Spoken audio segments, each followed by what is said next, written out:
Assalamualaikum. Today I will discuss lesson number 15, consumer adoption process. What is consumer adoption process? Once the product has been developed, introduced in the market and launched, the product is then before the potential customer. सार्फिन को अपनाने का अमल एक बार जब product तैयार हो जाती है, market में तारफ़ कराई जाती है और लॉन्च हो जाती है। प्रोडक्ट इससे पहले होती है, मुमकिन ग्राहकों वो प्रोडक्ट के बारे में सीखते हैं, फिर इसको आजमाते हैं, फिर अपना मुस्तरद फैसला बताते हैं कि यानी कि उसको रिव्यू बताते हैं कि इसको हमने अडॉप्ट करना है या रिजेक्ट करना है। By adoption we mean he becomes a regular buyer और यूज़र ऑफ द प्रोडक्ट। से मुराद है कि वो अब बड़े पैमाने पर मार्केटिंग के नुक्ता नज़रिए क्या होंगे, वो आपके प्रोडक्ट खरीदना चाहते हैं कि नहीं चाहते हैं। आगे हम देखेंगे मास मार्केट अप्रोच, बड़े पैमाने पर मार्केट के नुक्ता नज़र। This approach was massive contribution of the product and heavy advertisement. There was a heavy expenditure on advertisement and secondly wasteful activity in approach. यानी कि मास मार्केट बड़े पैमाने पर नज़र मसनूआत के बड़े पैमाने पर तकसीम और बड़ी इश्तहार था। यानी कि एक प्रोडक्ट को लॉन्च करते वक्त उस पर हैवी एडवर्टाइजमेंट करनी पड़ती है, उस पर ख़र्चा बहुत होता है। और दूसरे नंबर पर उस पर वेस्टफुल एक्टिविटीज़ हम करते हैं। कुछ बाज़ प्रोडक्ट अच्छी नहीं होती, हम उसकी एडवर्टाइजमेंट पर लाखों लगा देते हैं, जिससे प्रॉफिट की कम होता है।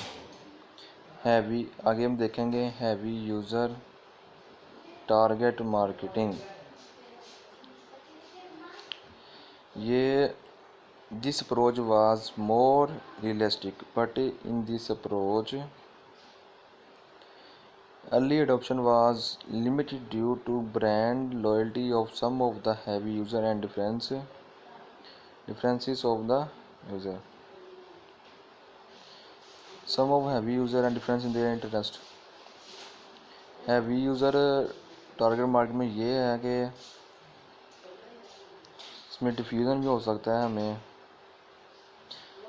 हम ऐसे प्रोडक्ट बना लेते हैं जिसकी हमें ब्रांड बना लेते हैं किसी भी चीज़ के, लेकिन बाज़ का वो नहीं चलता। हमारा टारगेट होता है कि हम ज़्यादा मार्केटिंग करें उसके ज़रिए, तो हमें इस पर नुकसान उठाना पड़ता है।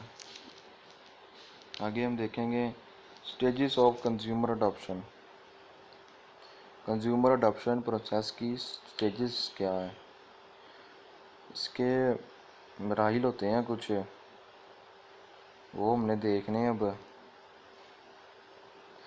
पहले देखें, let us first take a look at the innovation diffusion theory. इसका प्रोसेस है diffusion process has been defined the spread of idea from the source of invention और creation the ultimate user consumer. Idea को फैलाना और अपने source को बढ़ाना और तख्लीक करना ताकि हमारी तरफ ज़्यादा कस्टमर्स आ सकें, इसे डिफ्यूजन प्रोसेस कहते हैं। इसकी 5 स्टेजेस हैं। पहली होती है awareness. This stage is when a consumer hairs about an invention but lakhs information about. Awareness होती है आगाही, यानी कि एक प्रोडक्ट की हमने इन्वेंशन कर लिया, कंज्यूमर उसका पता लग गया, वो उसके बारे में बहुत सारी मालूमात इकट्ठी करेगा, लेकिन वो उसके लिए काफ़ी नहीं होंगी। आगे इंटरेस्ट है, the consumer is stimulated to seek information about the innovation. वो इस प्रोडक्ट से उस प्रोडक्ट को देखने के लिए राज़ी तो हो जाता है, लेकिन वो उस पर और इंटरेस्ट लेता है, इसके बारे में और नॉलेज करता है। एवेल्यूएशन, फिर वो इस प्रोडक्ट को एवेल्यूएट करेगा कि ये मेरे लिए, मेरे बजट में ये ठीक रहेगी या नहीं रहेगी।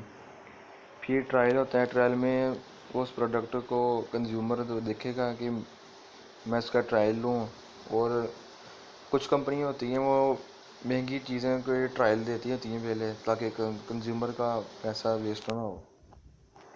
फिर adoption, this is when the consumer adopt to use one product और रेगुलर बेसिस और यूज़ द इन्वेंशन। फिर वो अडोप्शन करेगा या अडॉप्ट करेगा या रिजेक्ट करेगा।